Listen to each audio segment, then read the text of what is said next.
Well, hello everybody. Nate the farmer here. I'm out in the third set of tomatoes. I've not had the opportunity to get a video for you guys lately. I've had a little trouble getting my phone to load them, so that's on my end. I apologize. But I wanted to take a chance. I finally had a moment. I just slowed down. Let's talk about farming again. Well, let's talk about more than just farming. You know, we've got some issues out here in this field. This is a late set of tomatoes. These are the last ones we'll pick on in September.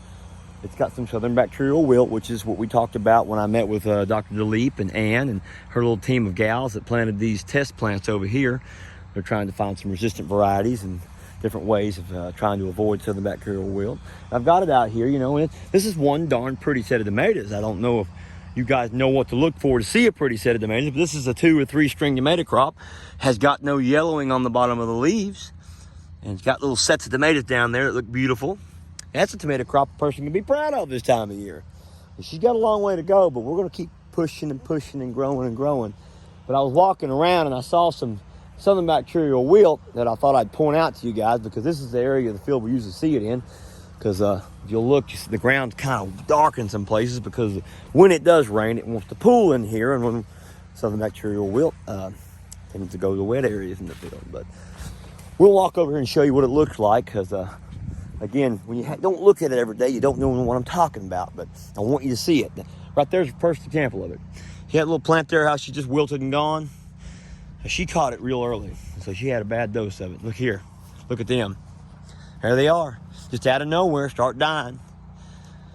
Now, if you've ever seen a tomato crop and you've seen it growing on the edge of a field like here by the river and kind of a real rural area like we are here, you'll notice sometimes if there's a bunch of walnut trees on the edge of the field, they'll wilt down. They call that walnut wilt, because the walnut tree's roots are getting out there under the crop, and they tend to kind of poison real succulent plants like nightshade, which with tomato family that's the family that tomatoes are in. So, but you know, when they get walnut wilt, they'll come right back at the end of the day. But when it gets really hot, they'll wilt down. So this is not walnut wilt. This is definitely southern bacterial wilt. Look at that one, completely gone. So there's lots of stuff going on. You know, a lot of farmers experimenting with different types of lime. They've been using dolomitic lime out of Tennessee for a long time. Now we're going to some lime from down on the East Coast to different type of lime. You know, and trying to lay the lime to the fields, get that pH up there towards the neutral zone. Kind of hard to get the pH in the mountains much above 6.8. That's pretty high. That's pretty darn high, actually. But I've heard people claim they can get it up to 7, and that's supposed to be very uncomfortable for southern bacterial wilt. Kind of like giving the ground a fever, like when we get a fever and it runs out of virus. Well, you give that ground some, get it at that pH up there, and the southern bacterial wilt don't like it.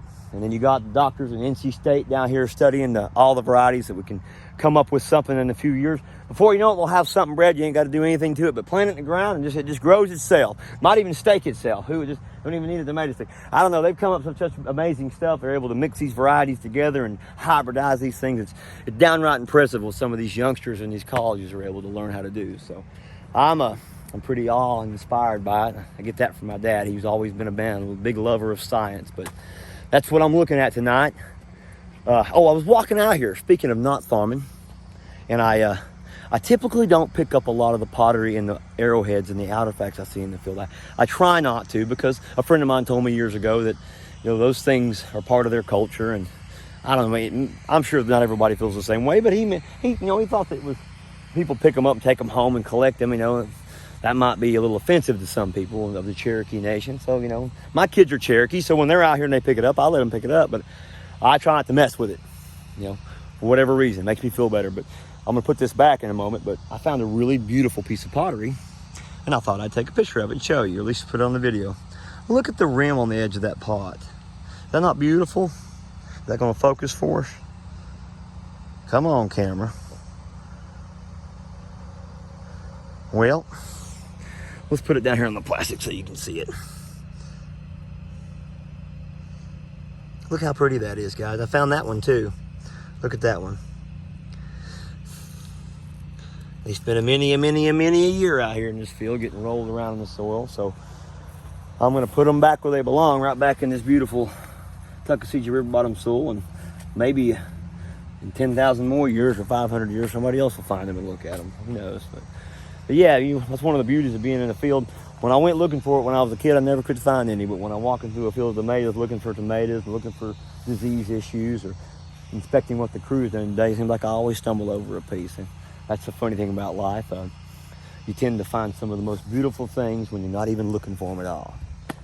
But anyway, that's a little bit of a video for you guys. I haven't put one up lately, and I'm gonna get off here and stop taking up your night and let you relax.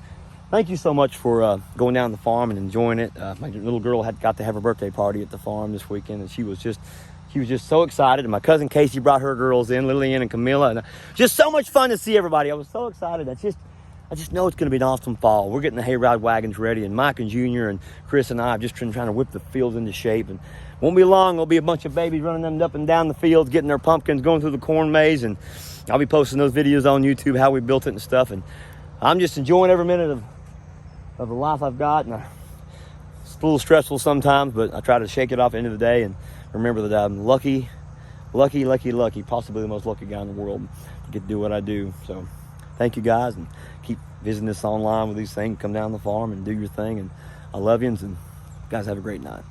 See you.